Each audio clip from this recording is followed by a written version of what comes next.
Hebatnya Indonesia, pelajari semua. Pelajari semua.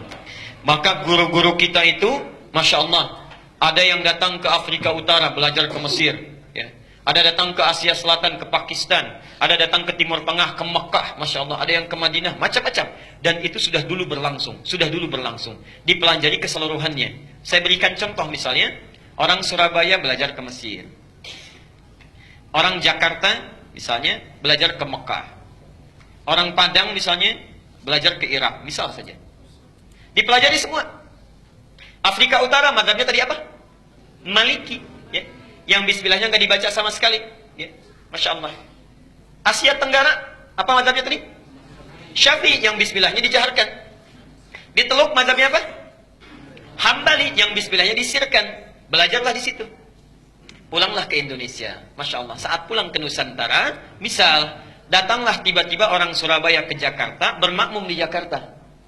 Yang Surabaya ini karena belajar dari Afrika Utara, Mesir, ya, bismillahnya dijaharkan, ya, maaf, mazhab Maliki kalau Mesir terbagi dua. Misal ke Libya, bismillahnya tidak dibaca sama sekali, ya. Kemudian yang di sini karena belajar ke wilayah yang sifatnya Syafi'i, ya, bismillahnya dijaharkan. Ketika datang orang Surabaya ke Jakarta, bermakmum di belakang yang kemudian tidak dibaca sama sekali, dibaca bismillahnya dijaharkan, Bismillahirrahmanirrahim. Ini belum pernah dengar.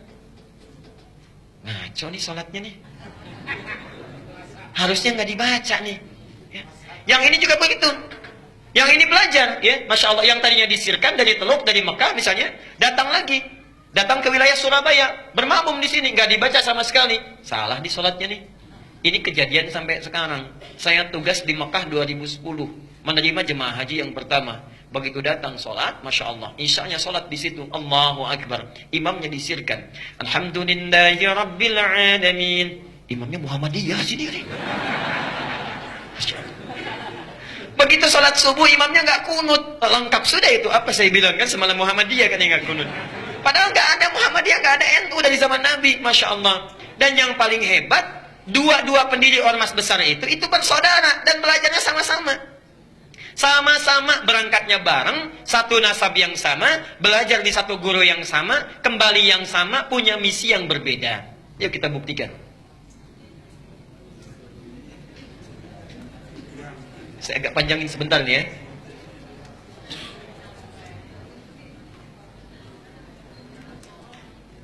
Satu, namanya Kiai Haji Muhammad Hashim Al-Ash'ari.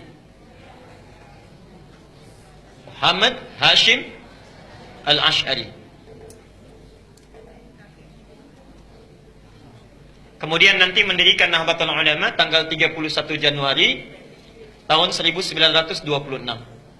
Kedua, siapa namanya?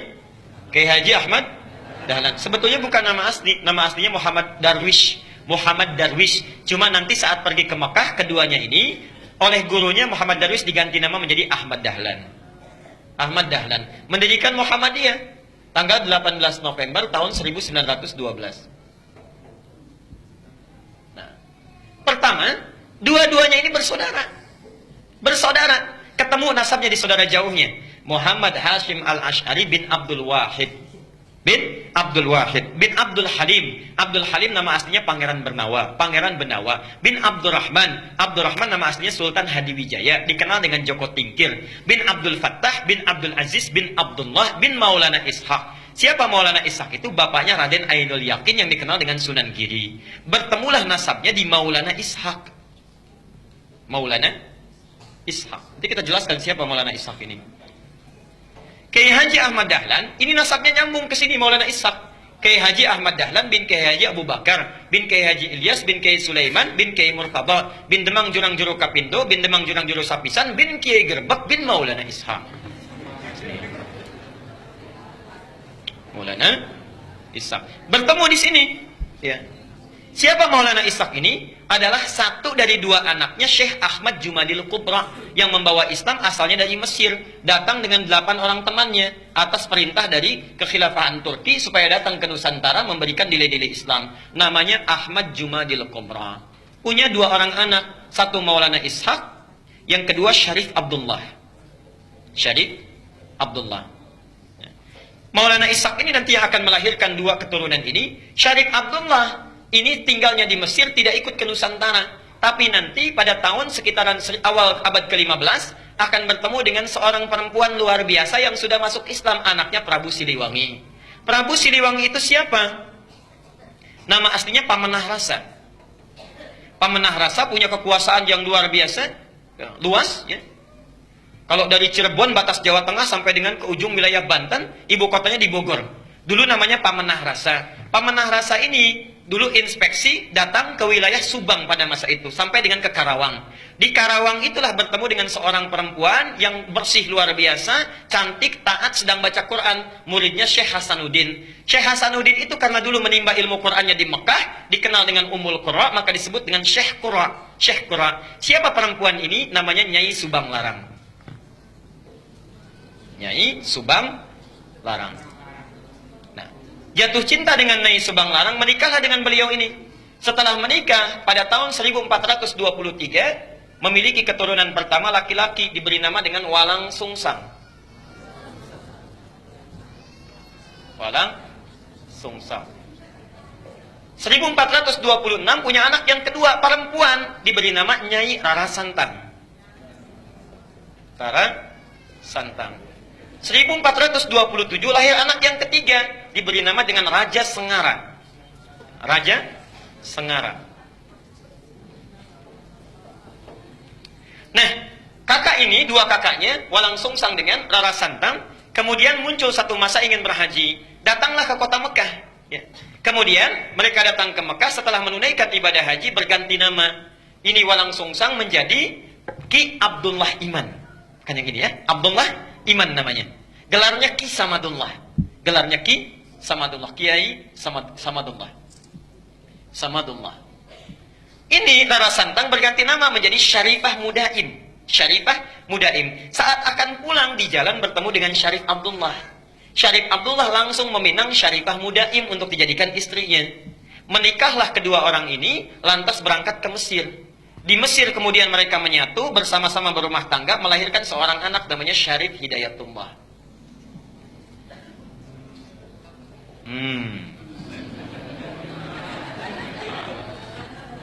20 tahun belajar di sini, belajar dengan Syekh Ibnu Athaillah Al-Iskandari, belajar dengan ulama-ulama besar, sampai setelah matang kembali dia akan menengok kakeknya datang ke Prabu Siliwangi. Ya. Karena kakeknya tinggal di wilayah Jati, diberikan kekuasaan di situ, diangkatlah dan dikenal dengan Sunan Gunung Jati di kemudian hari. Itulah Syarif Hidayatullah, keturunan dari sini. Sedangkan Ki Samadullah pergi ke satu wilayah dikenal dengan Lemah Wungkuk. Minta izin pada bapaknya untuk memajukan wilayah itu. Di Lemah Wungkuk itu, Masya Allah, itu etnisnya campuran. Ada orang Cina, orang Arab, orang lokal, masih belum bagus. Minta izin supaya ditata. Campuran dalam bahasa lokal itu disebut dengan caruban. Oh, caruban. Begitu datang ke sini, ya, dikelola, dirawat dengan baik sampai tumbuh pesat luar biasa. Masya Allah, tiba-tiba melihatlah seorang anak perempuan, putri dari seorang pembesar Syah Bandar namanya Ki Gedeng Alang-Alang, punya putri namanya Nyai Kencana Larang. Kencana Larang. Ya.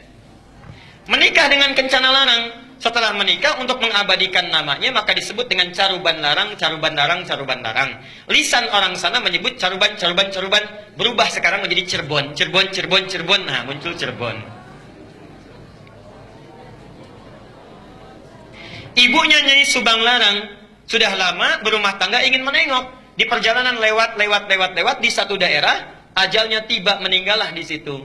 Untuk mengenang sampai sekarang disebut dengan daerah Subang. Orang Subang belum tentu tahu itu. Nah, ya. Nah, terus apa cukup? Jadi muncul Cirebon. Nah, karena Cirebon sudah maju, maka kemudian diangkatlah, diberi gelar oleh Prabu Siliwangi, diberi gelar namanya Mangkubumi. Ya, Mangkubumi. Ini pertama gelar ini. Mangkubumi itu artinya khalifah fil ard. Al-Baqarah ayat ke-30. Wa idz qala rabbuka lil malaikati inni ja'ilun fil ardi khalifah. Fil ardi, fil ardi itu bumi. Khalifah, mangku, yang merawat, memangku bumi. Jadi gelar mangku bumi itu sama dengan khalifah. Jadi salah total kalau mengganti gelar khalifah menjadi mangku bumi. Sami mawon. Khalifah itu ya Mangkubumi, itulah pertama kali gelarnya diberikan. Nah, yang ingin saya sampaikan, itu satu keturunan yang sama dari Ahmad Jumadil Kubra, punya anak itu. Kisah ini bukan fiktif, bisa dibaca. Yang paling bagus, judulnya Api Sejarah. Ada 2 jilid, karya sejarawan muslim namanya Ahmad Mansur Suryanegara. Ahmad Mansur Suryanegara yang dari Bandung. Jilid yang pertama warnanya hitam, halaman 148. Itu dimulai di situ kisahnya. Yang punya bukunya silahkan. Nah, apa hubungannya dengan yang paling atas? Kiai Haji Ahmad Dahlan, Kiai Haji Muhammad Hashim Asy'ari, itu berangkatnya bareng, satu keturunan, berangkat bareng. Di Makkah itu berguru pada seorang ulama besar, alim luar biasa dari Minangkabau. Namanya Syekh Ahmad Khatib Al-Minangkabawi. Syekh Ahmad Khatib Al-Minangkabawi. Ada juga yang menyebutkan riwayat dari Sambas, Syekh Ahmad Khatib As-Sambasi. Belajar dari situ, setelah selesai, dua-duanya punya keunikan. Kiai Haji Ahmad Dahlan itu senang sekali praktek. Ya, tidak terlalu banyak teoritis. Langsung praktek. Begitu pulang ke Nusantara, langsung mempraktekkan ajaran-ajarannya, membuat persyarikatan, kemudian persyarikatan Muhammadiyah. Muhammad itu nama Nabi, Yah itu nisbah, mengikuti. Jadi ingin memperbaiki keadaan seperti sesuai dengan Nabi. Bikin rumah sakit, bikin sekolah, dan sebagainya. Praktek dakwah. Kiai Haji Hashim Asy'ari, Muhammad Hashim Al-Asy'ari, Masya Allah, beliau itu senang nulis kitab. Beda dengan Ahmad Dahlan. Menulis kitab sampai ada 19 karya beliau dihimpun di satu kitab besar. 19 kitab, dari mulai pertama adab dalam menuntut ilmu, kedua risalah Ahlussunnah wal Jamaah, ada kitab An-Nurul Mubin fi Mahabbati Sayyidil Mursalin, sampai 19 kitab. Masya Allah. Jadi akan menyeimbangkan, saudaranya praktek, yang satu memberikan teorinya. Itu asalnya. Dan kalau Anda baca buku aslinya, kitabnya, Masya Allah, itu sama persis, gak ada bedanya. Aliran-aliran menyimpang yang di Tanah Jawa disebutkan sama sekali. Misal, risalah Ahlussunnah wal Jamaah, buka halaman ke-9. Faslu awal zuhuril bid'ah fi ardi Jawa wal mubtadi'ina fiha. Pasal menerangkan tentang awal munculnya bid'ah di Tanah Jawa dan siapa tokoh-tokohnya. Bid'ah yang dimaksudkan bukan fikih tapi akidah. Halaman ke-10, paragraf yang kedua, baris 1 sampai dengan baris yang ke-4. Silahkan lihat. Wa minhum rafidhiyuna. Di antara aliran bid'ah itu adalah Syiah Rafidah. Syiah, ya. Beliau langsung menyebutkan, bukan saya. Beliau langsung yang menyebutkan. Asalnya semua Sunni, kata beliau itu, semua Sunni. Cuma terjadi di tahun 1333 Hijrah sama dengan 1909 Masehi. Datang tiba-tiba entah dari mana, ada satu aliran disebut dengan Syiah. Pekerjaannya yasubbuna sayyidana Abu Bakr wa Umar radhiyallahu anhuma. Seringkali mencela 2 sahabat Nabi, yaitu Abu Bakar dan Umar. Disebutkan dalilnya, hadisnya. Kemudian halaman yang ke-11-nya, wa minhumul abahiyuna, ada aliran kepercayaan abal-abal, abahiyun, semua boleh. Siapa mereka? Yang merasa dekat dengan Allah, wasafa qalbuhu, hatinya merasa sudah bersih, jernih. Sehingga kalau sudah bersih, jernih itu tidak berlaku ketentuan dan larangan. Jadi kalau nggak sholat pun nggak apa-apa, karena sudah dekat dengan Allah. Gelarnya tinggi, Pak Kiai kok nggak sholat ya, kan sudah adzan. Jasad bapak bersama adik, tapi roh bapak sedang sholat. Nah itu diantara yang kacau itu ya. Jadi larangan nggak berlaku karena sudah dekat dengan Allah. Ini penyimpangan langsung disebutkan di Quran surah ke-2 ayat 80 Al-Baqarah. Ya. Ada lagi aliran yang reinkarnasi, tanasukhil arwah. Ya. Bahkan ada jahlatul mutasawwifah, orang sufi yang paling bodoh. Disebutkan oleh beliau. Siapa itu? Itu yang mengaku menyatu dengan Tuhan. Allah sedang menyatu dengan dirinya, manunggaling kaulah Gusti. Siapa kamu? Saya adalah Allah. Allah sedang apa? Allah sedang makan. Nah itu sudah lain. Jadi itu diantara kitab-kitab beliau. Nah, jadi tidak ada bedanya. Kisah yang terakhir yang ingin saya tutup, satu kali muridnya Kiai Haji Hashim Asy'ari itu berkunjung ke Kauman, ke Jogja. Karena Ahmad Dahlan pulang ke Kauman, Hashim Asy'ari pulang ke Tebu Ireng, ke Jombang. Datanglah dari Jombang itu, kemudian ke wilayah Kauman, dilihat di situ. Kok ini beda ya, katanya. Balik lagi ke Tebu Ireng. Syekh, katanya, itu ada aliran di Kauman yang menyimpang. Bagaimana caranya? Begini. Siapa orangnya? Namanya sekian. Ciri-cirinya bagaimana? Seperti ini. Itu bukan menyimpang. Itu saudara saya. Bantu sana balik lagi.